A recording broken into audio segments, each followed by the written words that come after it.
Hey everyone, we are down here in the pit, which is where I like to be with my man Hastro. How are you feeling now? Oh, feeling great still. Good, ready to go. We're getting ready to go with game one here, the live streaming with the pro players. But first of all, I want to talk to you about some of these esports features that have been introduced to Black Ops 2 multiplayer. Now you're actually the esports advisor to Treyarch in this, right? So tell me about how you went through that process and some of the features. Sure, we essentially looked at what makes Call of Duty just so beloved as a competitive game, right? And we took a look at it and said, how can we make this even more entertaining for people to watch? And we really took a deep dive into all these features that we could come up with to create a better viewing experience for the viewers who like to watch Call of Duty matches. So some of the features that we've put in, you're going to see right here and right now, and they really make the game really exciting to watch. Great. So the best way to see them is to have it demonstrated to you on the live stream. But we've got some amazing players here as well, some really big names in the Call of Duty competitive scene. Give us an introduction to who we've got and some of the big names to look out for. Okay, so you have the two most successful North American teams in Optic Gaming, who are coming off a fresh victory at the EGL 7 championship in Blackpool, England in the UK. You also have Team Envious, a very storied team, most tournament wins in Call of Duty history.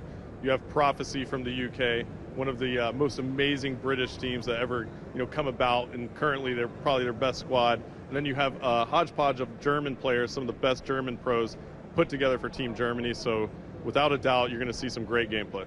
So obviously I'm shouting for Team Prophecy, that's my home country team, although they told me not to mention EGL to them, so we'll just skip over that one. But also I'm looking out for Raiden, one of the German guys, right? He's the most successful German Call of Duty player ever. He's also a local boy, right? He's from Cologne, so this is home turf, so let's keep an eye on him. So tell us about the first game mode we're going to go quite classic here, right?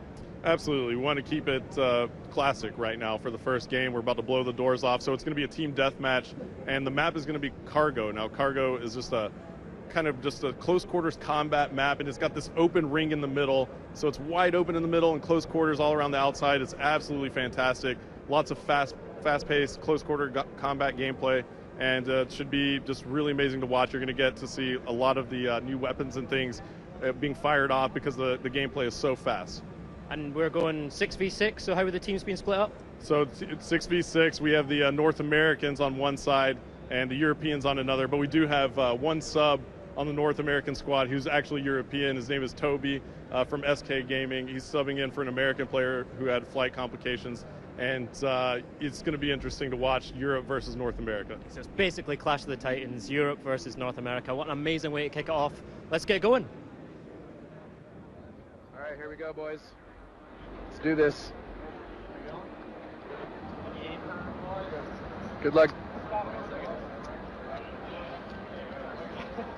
All right, folks. Okay, come on. Here it is, Cargo. For the first time ever, Black Ops 2 multiplayer is being podcasted to the world. It's the first exhibition match, and as you see right off the bat, we are in Codcaster mode, and we are on board with Shane from Team Prophecy. And early on, Prophecy is going to break out left here.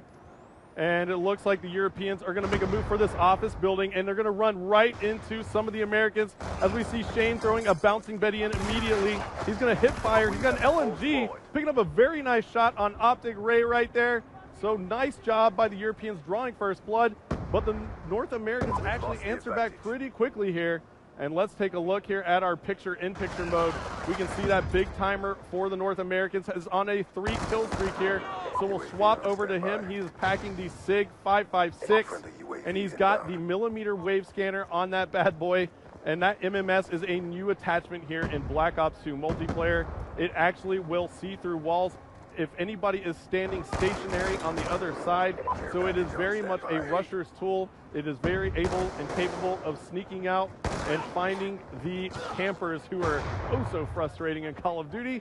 And we are still on board with Big Timer as the North Americans have taken the lead now, 14-11. Make that 12 as Quantum from the European squad takes out Merc. And it looks like the Europeans just had a flurry of kills. Let's swap over and check out Swanee of Team Prophecy, who's playing for the Europeans here. He has the Ballista iron sights. Now the iron sight attachment is basically you take the scope off of your sniper rifle on the Ballista, and he also has another attachment on that as well. He's got the iron sights to increase the hip fire accuracy. So it looks like he's going to try and no-scope some people here, but he's got the Cap 40 out. And the Cat 40 does some work right there, dual wielding him. And it looks like he's going to go ahead and call in a score streak. Called in 2, actually. That is going to be the counter UAV combo. And it looks like the crowd is starting to get into this one now as they just checked out some of the gameplay on the other side. And it looks like Swanee picks up another kill with the Cat 40s. He goes down. And now Swanee's actually going to call in a lightning strike here. And as that lightning strike rains down, he does not manage to pick off any players. The Europeans now in the lead by 5 kills.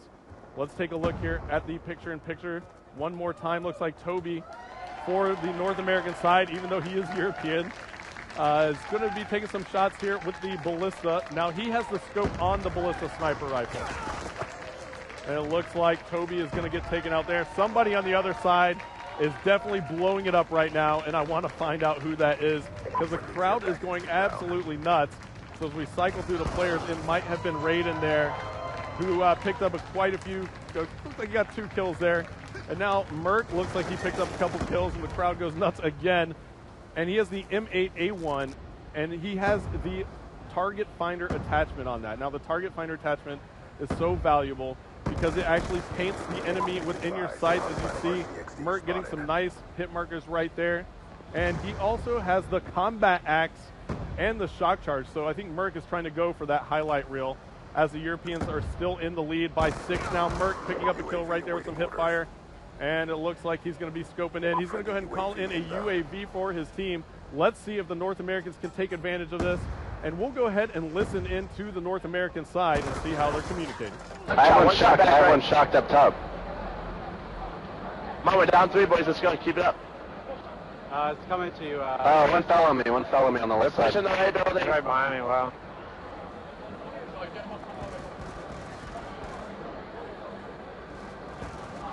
Oh, inside, up top. Bottom of the far right. He's weak up top.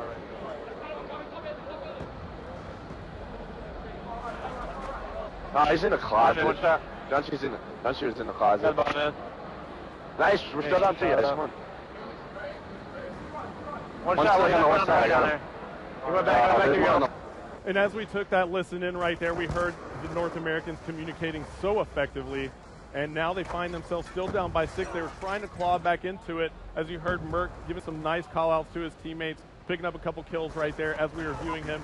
And it looks like Gunshi from the European side is on a tear right now with a 6-kill streak. He has the M8A1 assault rifle. And it looks like he has the classic reflex attachment on that. So the reflex sight, and he actually has 2 attachments. If you notice in the bottom right corner of your screen, you'll see a small circle there with a tiny arrow. That is actually the select fire attachment. So that means Gunshi can take that weapon and put it into automatic fire mode, or he can turn it into burst fire mode. And it looks like Gunshi picked up another huge kill there on Ray with the TAC-45. That's his secondary pistol. Spots another player from the North American side, picking up some nice shots right there, some nice hit markers. And it looks like the Europeans are increasing their lead here. As we take a look at the map, looks like Gunshi's going to run into maybe a couple more North American players right here. He's going to decide to back off a little bit. But one player is breaching that office building, so Gunshi's got to be careful. Take some shots there. Nice shots on Big Timer. Spots another player from North America up top. 38 seconds left to go now.